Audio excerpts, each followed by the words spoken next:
అదరగొట్టే కారం రంగు రుచి ఆచి కారం పొడి. ఆకాశమే హద్దుగా దూసుకు వెళుతున్న బంగారం వెండి ధరలు ఇవాళ శాంతించాయి. నిన్నటితో పోలిస్తే కాస్త శాంతించాయి.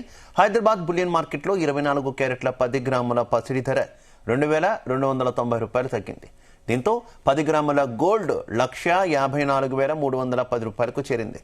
అలాగే 22 క్యారెట్ల 10 గ్రాముల బంగారం ధర 2,100 రూపాయలు పతనమైంది. దీంతో 1,41,450 రూపాయలకు చేరింది.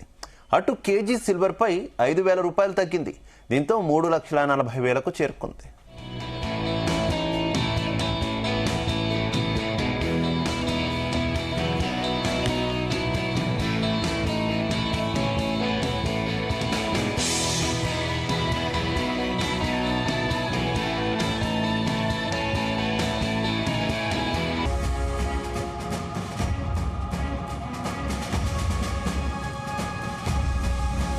రైట్, నిన్నటితో పోలిస్తే బంగారం వెండి ధరలు స్వల్పంగా ఈ రోజు తగ్గినటువంటి పరిస్థితి. గత కొద్ది రోజులుగా పైకి పోతున్నటువంటి ఈ బంగారం అలాగే వెండి కొంత స్వల్ప తగ్గుదల అయితే కనిపిస్తుంది. అయితే ఈ తగ్గుదలకు కారణాలు ఏంటి?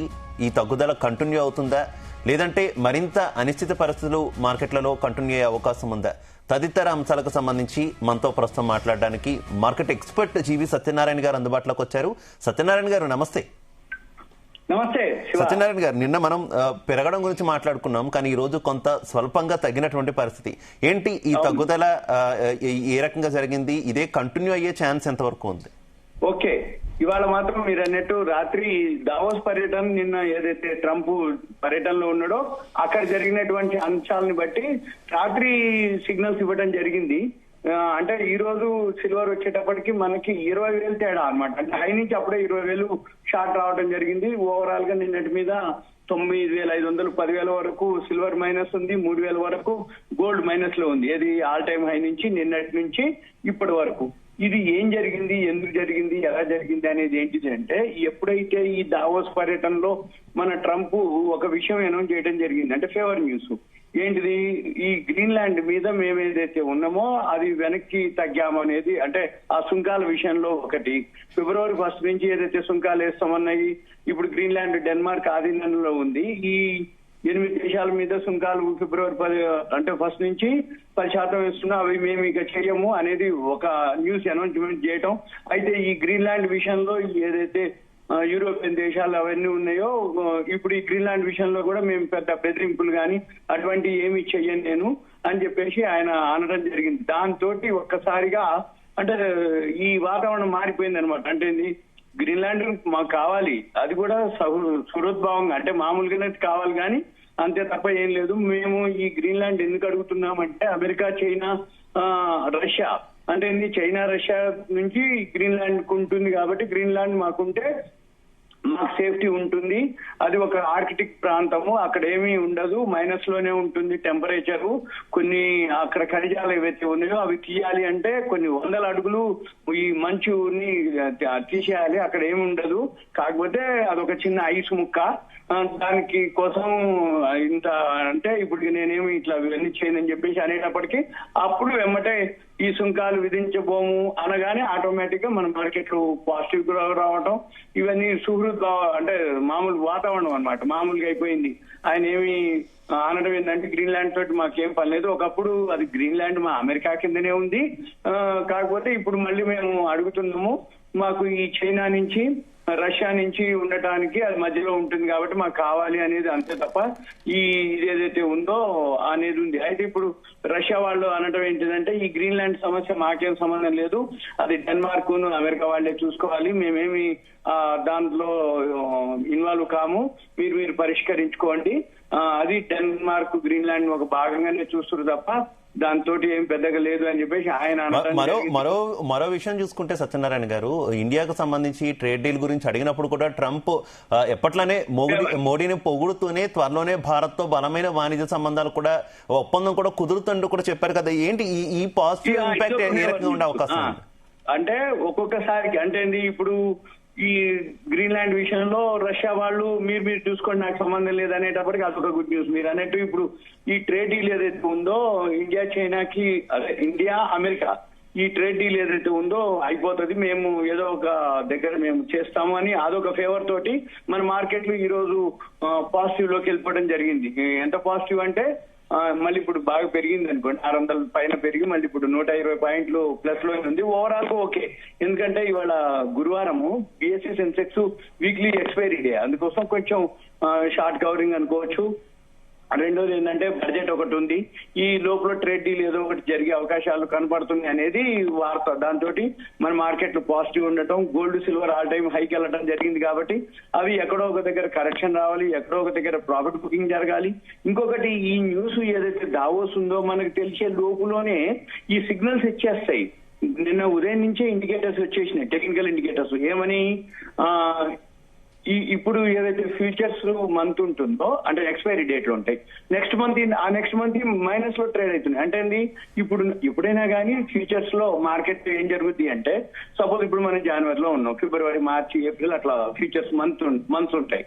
అయితే ఎప్పటికప్పుడు జనవరికి, ఫిబ్రవరికి, మార్చి, ఏప్రిల్కి ఎక్కువ ఉండాలి జనరల్ గా. అయితే ఇవి ఆ నెక్స్ట్ మంత్లన్నీ తక్కువలో ఉన్నాయి, తక్కువలో ట్రేడ్ అవుతున్నాయి. అంటే రాబోయే రోజుల్లో ఇంకా తగ్గుతుందనే ఉద్దేశం అనమాట. అంటే టెక్నికల్ గా ఆల్రెడీ సిగ్నల్ ఇచ్చేసినాయి నిన్న పొద్దునే. కాకపోతే కన్ఫర్మేషన్ కోసం అది ఏం జరిగింది, ఆ న్యూస్ ఏంటిది అనేది దావోస్ పర్యటన. ఈ దావోస్ పర్యటనలో ఏవైతే ఉందో ట్రంప్ అనౌన్స్ చేయడం, సుంకాలు టారిఫ్లు ఏని అనటం, మీరు అన్నట్టు ఇప్పుడు ట్రేడ్ డీల్ ఇండియా తోటి మేము సఖ్యతగా ఉన్నాం, మోడీ మాకు మంచి ఫ్రెండ్, మోడీ తోటి మేము ఏదో ఒకటి చేస్తాం అంటే ఇవన్నీ మళ్ళీ ఈ షేర్ మార్కెట్ కి గుడ్ న్యూస్ అనమాట. ఎప్పుడైతే ఈ షేర్ మార్కెట్ గుడ్ న్యూస్ వచ్చిందో ఆటోమేటిక్ గా మళ్ళీ ఇవి అంటే గోల్డ్ సిల్వర్ ఏవైతే ఆల్ టైమ్ హై. చాలా మంది సత్యనారాయణ గారు ఎప్పుడైతే ఈ పెరుగుదల అలా కంటిన్యూ అవుతుందో చాలా మంది బంగారం తాకట్టు పెట్టి మరి వెండి తదితర కొనుగోలు చేసి దాచుకుంటున్నటువంటి పరిస్థితి ఏంటి? ఇప్పుడు డౌన్ ఫాల్ కనుక స్టార్ట్ అయితే సిచ్యువేషన్ ఏంటి? అలాంటి వాళ్ళకి మీరు ఏ రకమైన సూచనలు ఇస్తారా? రైట్ ఇప్పుడు మీకు సింపుల్ అనమాట, విలేజెస్ లో ఇదే వర్డ్ అనమాట. అంటే వాళ్ళ దగ్గర ఉన్నటువంటి సిల్వర్ ఎప్పుడైతే పెరుగుతుంది అనుకుంటే వాళ్ళు నాకు తెలిసిన చాలా మంది 1,50,000 నుంచే కొనడం మొదలుపెట్టారు ఏది సిల్వర్. అయితే వాళ్ళ దగ్గర ఫండ్స్ ఉండవు, అంటే వాళ్ళంతా అగ్రికల్చర్ పొలాలు అవన్నీ ఉంటాయి. అయితే అవన్నీ బ్యాంక్ లో పెట్టి గోల్డ్ లోన్ తీసుకొని గోల్డ్ లోన్ మీద మళ్ళీ సిల్వర్ తీసుకోవడం జరిగింది. ఒక్కొక్కరు 10 కేజీలు, 15, 20 కొన్నారు, 1,70,000 కొన్నారు, 2 లక్షలు కొన్నారు. ఇదే టాపిక్ నేను వచ్చింది కూడా. ఏమని ఇప్పుడు కనుక పడితే ఏం చేయాలంటే, అప్పుడు మేమేం చెప్పినాం అంటే, నువ్వు 1,50,000 కొన్నావు, 2 లక్షల్లో కొన్నావు, 2 లక్షల పైన కొన్నావు, యావరేజ్ ఎంత వస్తుందో చూసుకో, ఎంత అమ్మితే నీ ప్రిన్సిపల్ వస్తుందో చూసుకో, కొంచెం అటు ఇటుగా నువ్వు ఎగ్జిట్ అయిపో, అంటే ఎంతో కొంత అమ్మేసి నువ్వు క్యాష్ చేసుకో. ఒకటి. రెండోది ఏంటి, ఇప్పుడు గోల్డ్ లోన్ తీసుకున్నావు, గోల్డ్ లోన్ ఎప్పుడైతే ధర పెరిగిందో నీకు లాభమే, అంటే వడ్డీ కట్టిన దానికంటే కూడా ధర ఎక్కువ పెరిగింది గోల్డ్ మీద, కాబట్టి అది లాభమే. కాకపోతే ఇప్పుడు తగ్గుతుంది కాబట్టి నువ్వేం చేయాలి, ఇక్కడ సిల్వర్ నమ్మేసి ఆ సిల్వర్ పైసలు తీసుకెళ్లి గోల్డ్ లో ఏదైతే నువ్వు తీసుకున్నావో అది పే చేయాలి. పే చేసినప్పుడు ఏమైతుంది, అక్కడ ఇంట్రెస్ట్ తగ్గుద్ది. ఒకవేళ గోల్డ్ వాళ్ళు అనకపోయినా కానీ మన గోల్డ్ పెరిగింది కాబట్టి ఇబ్బంది ఏం లేదు, ప్లడ్జ్ లో ఉంది కాబట్టి. అంటే ఇంట్రెస్ట్ పడ్డా కానీ ఇంట్రెస్ట్ కంటే కూడా ఎక్కువ లాభంలో ఉన్నావు కాబట్టి ఏం కాదు. ఒకవేళ తగ్గినా ఇదంతా కూడా టెంపరీనే, ఎందుకంటే ఈ టెంపరీనా పర్మనెంట్ అనే దానికి లేదు. ఎందుకోసం అంటే ఇప్పుడు దావోస్ పర్యటనలో ఆయన ట్రంప్ ఇక ఒక్కసారిగా మారిపోయిండు. అంటే 1 year అయిపోయింది మొన్నటికి. 365 రోజులు ఆయన నోబెల్ శాంతి బహుమతి కావాలనటం, ఎవరు ఇవ్వకపోవటం, ఇక చివరికి నాకు ఇప్పుడు నోబెల్ శాంతి బహుమతి నాకేం పని లేదు, నేను మామూలుగానే ఉంటా అని అనటం. దావోస్ పర్యటనలో ఈ గ్రీన్ ల్యాండ్ విషయంలో కానీ, ఈ ట్రేడ్ డీల్ విషయంలో కానీ అన్ని ఏమి లేదు, ఇక మామూలుగా ఉండు. మరి ఎన్ని రోజులు ఉంటాడు, ఎట్లా ఉంటాడు, ఎంతవరకు ఉంటాడు అనేది తెలియదు. ఒకటి. రెండోది, ఇంకా సుప్రీంకోర్టు జడ్జిమెంట్ ఒకటి మొన్న ఉండే, అది కూడా పోస్ట్ పోన్ అయింది. అది ఎప్పుడైతే తెలియదు, ఎప్పుడు చెప్తారో తెలియదు. ఈయన ఎంతవరకు ఫేవర్ ఉన్నంత వరకు, అంటే ఇప్పుడు ఆయన ఏమంటుండు దావోస్ పర్యటనలో, నాకేం లేదు అట్లా ప్రపంచ దేశాలతో నేను సఖ్యతగానే ఉంటా, నేను ఈ ఏదైతే రష్యా ఉక్రెయిన్ వార్ కానీ, గాజా ఇజ్రాయెల్ వార్ కానీ, నేనే మన ఏది ఇండియా పాకిస్తాన్ పెహల్గాం ఇష్యూలో కానీ అన్ని నేను చేసినా అయినా కానీ నన్ను గుర్తించట్లేదు అని చెప్పేసి ఏదో అనుకొచ్చిండు. ఇక మామూలుగానే ఉంటుంది తప్ప ఇప్పుడు ఏం లేదు. అది ఎంతవరకు ఉంటాడు, ఎప్పటి వరకు ఉంటాడు అనే దాన్ని బట్టే మళ్ళీ ఈ గోల్డ్ సిల్వర్ మీరు అన్నట్టు ఫాల్ అవుతుంది. ఇది కనుక ఆయన కొన్నాడపాటు మెదలుకుంటున్నా కానీ మళ్ళీ ఎంతో 10%, 15%, 20% కొంచెం గోల్డ్ సిల్వర్ మళ్ళీ డౌన్ అయ్యే అవకాశాలే కనపడుతున్నాయి. ఇప్పుడు ఎందుకంటే ఈ రోజు కూడా అప్పుడే స్టార్ట్ అయిపోయింది, అంటే ఫాల్ స్టార్ట్ అవడం జరిగింది. ఇక ఈ ఫాల్ స్టార్ట్ అవడం కూడా 2 రీజన్లు ఉంటాయి. ఒకటి ఏంటంటే నిన్నటి వరకు ఈ మార్జిన్లు ఉన్నాయి. మార్జిన్ ఏంటంటే షార్ట్ ఫాల్ కావటం అంటే ఎన్ని కొనుక్కున్న వాళ్ళకి ఏం కాకపోయేది. ఎవరైతే షార్ట్ సెల్లింగ్ చేశారో వాళ్ళకి మార్జిన్ షార్ట్ ఫాల్ వస్తే సిస్టమ్ కట్ చేసింది నిన్న పొద్దునకి మాక్సిమం ఓపెనింగ్ లోనే 9 o'clock మన హోల్డింగ్స్ ఉండవు. అంటే ఏంది, సిస్టమ్ క్లోజ్ చేసింది. ఇప్పుడు మళ్ళీ ఏమైంది, ఫ్రెష్ గా ఎవరు లేరు, వాల్యూమ్ తగ్గిపోయింది, మార్జిన్ పెంచేసిర్రు. ఈ మార్జిన్ పెంచి కట్టి మళ్ళీ ఆయన షార్ట్ చేస్తాడా? చేయలేడు, ఎందుకంటే ఆల్రెడీ ఆయన అకౌంట్ వాష్ అవుట్ అయిపోయింది. ఇప్పుడు మళ్ళీ కొత్తగా షార్ట్ చేయాలంటే మళ్ళీ ఫండ్స్ పెట్టాలి అతను, ఎవరైతే షార్ట్ చేయాలంటే.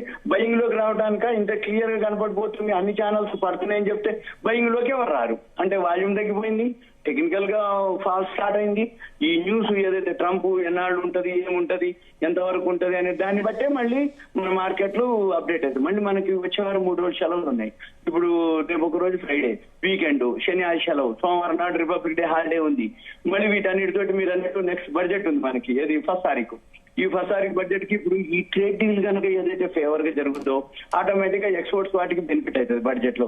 మళ్ళీ బడ్జెట్ లో ఏం జరుగుతుంది, ఈ ఏదైతే సోలార్ అనుకోండి, సెమీ కండక్టర్లు అనుకోండి, ఇప్పుడు గవర్నమెంట్ ఏదైతే చేస్తుందో ఎక్స్పోర్ట్స్ కు వదిలిపెట్టి ఈ అమెరికాని సంబంధం లేకుండా, ట్రేడ్ డీల్ కి సంబంధం లేకుండా ఏ సెక్టార్ బాగుంటది అనే దాని మీద ఫోకస్ చేసే అవకాశాలు ఉన్నాయి. అవి కనుక మనం ఫాలో కాగలిగితే బడ్జెట్ వరకు. ఇంకొకటి కూడా, ఈ Q3 రిజల్ట్స్ వస్తున్నాయి, ఆల్రెడీ కొన్ని వచ్చేసినాయి. ఇంకా నెక్స్ట్ 1 week లోపల 30th వరకు మాక్సిమం వస్తాయి. February 15th వరకు మొత్తం వచ్చేస్తాయి. అయితే ఏవైతే వాల్యూ ఉన్న స్టాక్స్ ఉన్నాయో ఇప్పుడు మేము రోజు అనడం జరుగుతుంది. ఈ వాల్యూ ఉన్న స్టాక్స్ కనుక ఈ టైంలో కొనుక్కుంటే ఒక్కసారికి గ్యాప్ అప్పుల తోటి ఓపెన్ అవుతాయి. అవన్నీ కూడా బాగా పెరిగే అవకాశాలు కనపడుతుంది. Right, okay, thank you Satyanarayana గారు.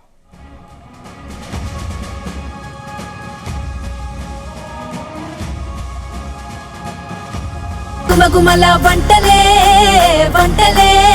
తెరకొట్టే కారం రంగు రుచి ఆచి కారం పొడి.